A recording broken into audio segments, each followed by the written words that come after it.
a pergunta do que o Leandro fez para o Valentim e rodou aqui, a quem foi o culpado? A torcida já identificou o culpado. Não é o Luciano, não é o Pablo, não é o Bobadilha, não é o Crespo, é o presidente Casares, certo? A torcida... Agora, vamos colocar as torcidas. Porque a torcida comum começou o berro no LDU e a torcida organizada, pressionada ou não, encampou e foi fazer o protesto contra os dirigentes antes do Ceará, certo? E puxou ontem. E puxou ontem no estádio, durante o jogo. Durante, no fim do jogo. Agora, esse protesto, então, e não é pela eliminação, até o Casares faz o post pedindo desculpas assim que ele chega ao Morumbi ontem, pelo Instagram para variar, pedindo desculpas, tal. Não é a eliminação que a torcida do São Paulo... A torcida do São Paulo não está revoltada ou desiludida pela eliminação apenas. É pelo fato de o clube não ser mais protagonista de porcaria nenhuma, né? Nesses anos todos, por a dívida aumentar e tudo mais. Então, o culpado está eleito. E tem mais... Aí eu vou... As minhas perguntas para o Tironi. O culpado está eleito e tem mais 15 meses de mandato, certo? Júlio Casares.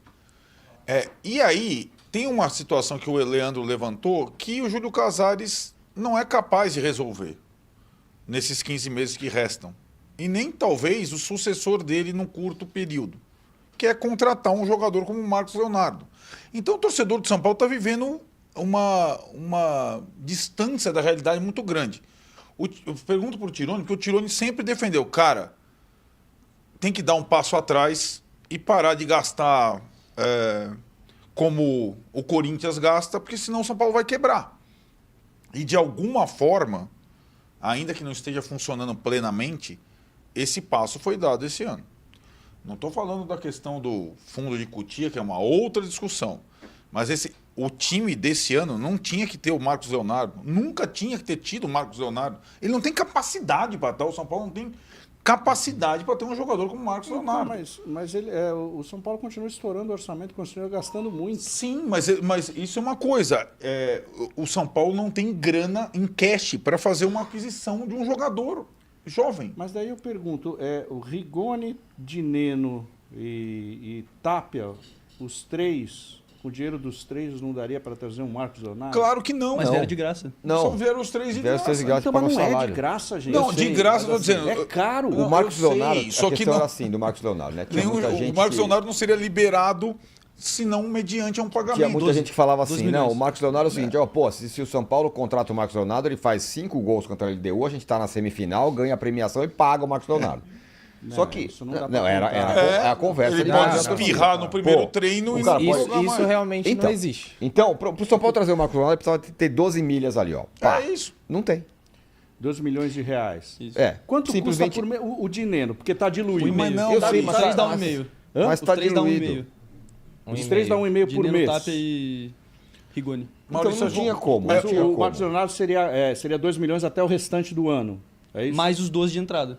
Isso, e sem ter ele no ano que vem. Não é nenhuma garantia, 3 Sim, meses. verdade. Agora, vamos fazer um exemplo mais terreno.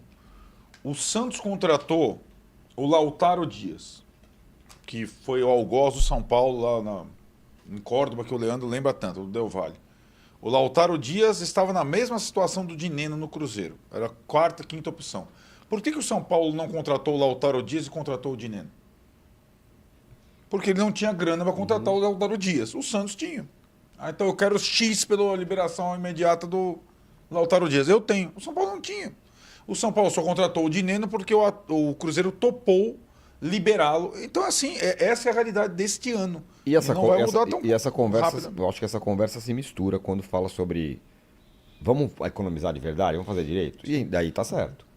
Ó, não vai dar. Não vai dar para ter o Marcos Leonardo, não vai dar para ter o Lucas, Não vai dar para ter o Oscar, sei lá. Não vai dar. O Lucas já estava, Então, né? o Acho que Lucas isso já tá, começou mas errado. não vai dar para ter o Oscar. Não vai dar. A gente vai ficar com 20 jogadores a menos, que o Arnaldo sempre fala, não, perdemos o Crato, perdemos não sei quem. Sim, perdemos não sei quem, e não vamos ter outro.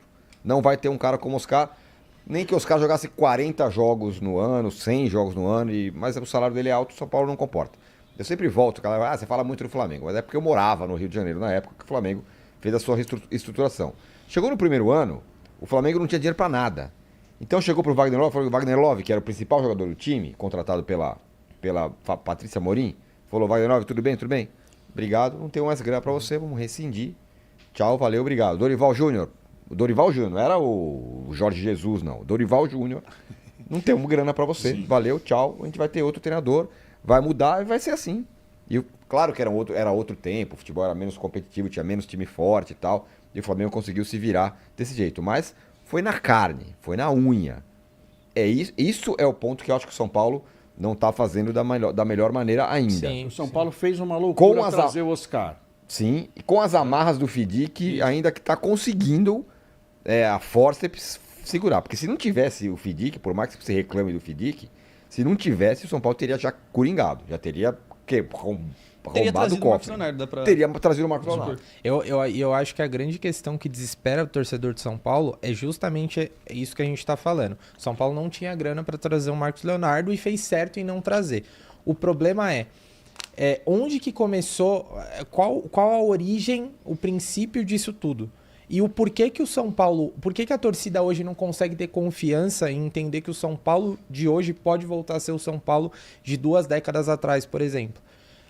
A minha crença é que só se ficar sangrando mais uns 3, 4 anos. Sim, só que aí E tem que ter um entendimento de todo mundo, que eu acho que a torcida teria. Só que aí hoje a gente acorda e vê, por exemplo, um vazamento de mensagem lá, que a gente não sabe se é real, se não é, mas a gente vê um vazamento de mensagem ali relacionado ao presidente, por exemplo. Aí a gente acorda também, na verdade vai dormir com várias notícias falando sobre uma possível saída do diretor de futebol. Então, assim, hoje a gente vive um caos tão grande politicamente que a gente não consegue ter uma visão de para onde o clube pode chegar. Porque apesar de ter o Fidic, apesar de tentar entrar nos trilhos, como que a gente consegue ter essa garantia? Acho que o desespero de nós, torcedores, está muito mais ligado justamente a esse que a ponto. questão é que não há garantia. Por isso. Exato. Não há garantia. Não havia no Flamengo, não havia no Palmeiras. Existia uma perspectiva de melhora e uma clareza de informação e transparência muito maior. O que eu acho é que, eleito o Casares ocupado, ele perdeu grandes oportunidades de dar esse passo em outros momentos. Ele perdeu a credibilidade para dar esse passo nesse momento e, insisto, ele ainda tem mais 15 meses de mandato. O protesto, ou os protestos, eu acho que ele vai ouvir de novo contra o Palmeiras, ele não abaixou o preço do ingresso, mas ele vai ficar mais 15 meses no São Paulo. E isso Agora, me preocupa, né? o- O que ele vai fazer em 15 meses? Pois é, eu queria perguntar para o Valentim, o que ele pode fazer em 15 meses? Para mim, ele pode só reforçar esse saneamento, chegar a entregar no fim do ano que vem, olha, economizamos aqui, a dívida caiu 40%. É tudo que ele pode fazer. Time ele não vai ter, me parece. Não, é isso. E até porque não tem mais janela de transferência no fim do ano, né? Acabou. Eu Não, lembro que tem falando isso. até pro ano que Então, vem ainda. Pro ano que vem, o que eu acho que casa perfeitamente com esse que a gente tá falando. Então, o São Paulo, o problema é que o Fidic entrou e algumas das peças que já tinham já eram peças caras que talvez não teriam chegado se não fosse o Fidic implementado depois. Eu acho que aí a informação com apuração. Eu tenho, o que me disseram é que a tendência, e isso aí me fala um ano inteiro, mas até casa com a nota dele de ontem, de que o São Paulo vai, entre aspas, sangrar, porque a desculpa agora, e eu abro aspas para desculpas, no sentido de o planejamento do São Paulo agora não passa por Libertadores nesse ano, o planejamento do São Paulo agora já passa por classificar para alguma competição sul-americana, de preferência a Libertadores, mas pensando já em ano que vem, eu acho que o São Paulo vai sangrar sim, e acho que a expectativa até da gestão no geral é de apresentar números positivos, superávites que Sim. seja. Porque agora a desculpa da gestão, inclusive, vem sendo, a desculpa não é de resultado, é de resultado financeiro, porque no campo não vem funcionando.